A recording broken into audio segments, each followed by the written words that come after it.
आम राज्य रे सबुठारु बड़ शोषणकारी व्यवस्था होची विद्युत। कारण प्रत्येक व्यक्ति आ द्वारा शोषित होउचंती।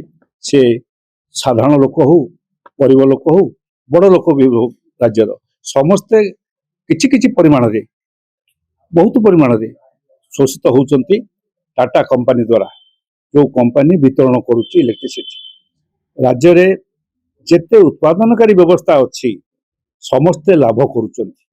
गत वर्ष समस्ते लाभ करिसंती। ओपीजीसी एवं Odisha power hydro generation corporation, Odisha power generation corporation एवं ग्रिडको एमाने समस्ते राज्य सरकार को डिविडेंड देइछन।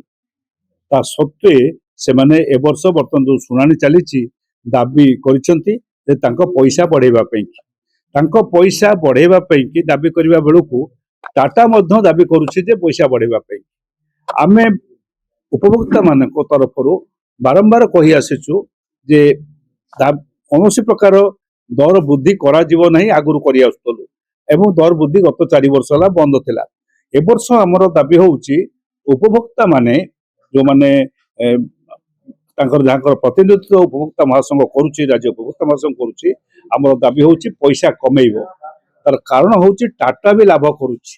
टाटा वर्तमान 97% 98% आदाय कलानी। तार आदाय खूब भल होइछि। 97 टाटार कलेक्शन एवं टाटा सबुठारु बड़ कथा होइछि टाटा किणुछि जो दर रे ताठो यथेष्ट अधिक दर रे लोक बिक्री करुछि। तार टीडी लॉस जम्मा आउ घटू नाही 17% को कमी आसिलानी। जेतेबेले 41% 44% थिला सेतेबेले दाबी करथिले जे हमर जेहेतु बढ़ीची टीडी लॉस होउची ताकू आमे केमिति मेकअप करिवो। वर्तमान टीडी लॉस 17% कमिलानी। वर्तमान कहउचंती जे आमे सबुठारु बेसी पैसा एडमिनिस्ट्रेटिव कॉस्ट रे खर्च दउछु।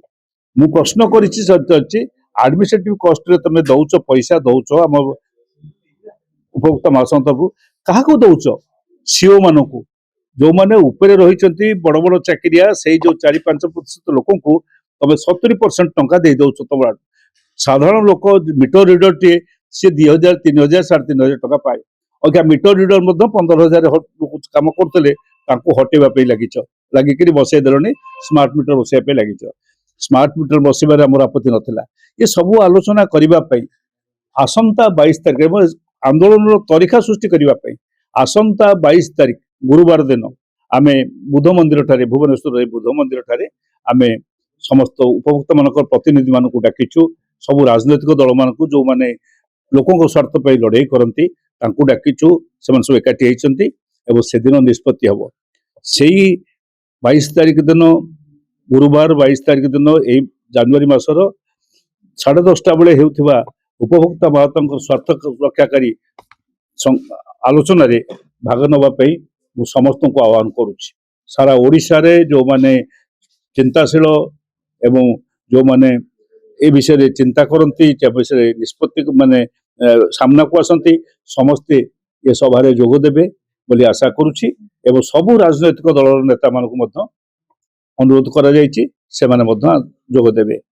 22 तारिख आमर एई मासर जनवरी मासर 22 तारिख दिन 10:30 समय रे बुध मंदिर रे विद्युत उपभोक्ता मानकर स्वार्थ रक्षा पई एक संग्रामी संगठन रो आह्वान क्रमे आमे सभा आयोजन करिछु एवं से सब जोग देव बोली अनुरोध करिछु।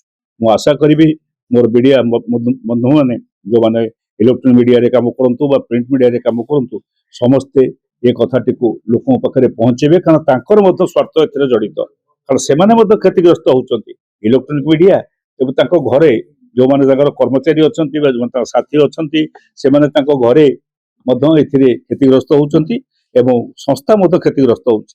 एणु समस्त स्वार्थ जेहेतु जड़ित मु निश्चय आशा करी 22 तारिख दिन ए जनवरी 22 तारिख दिन समस्त जमिति एई सभा रे जोग देबे।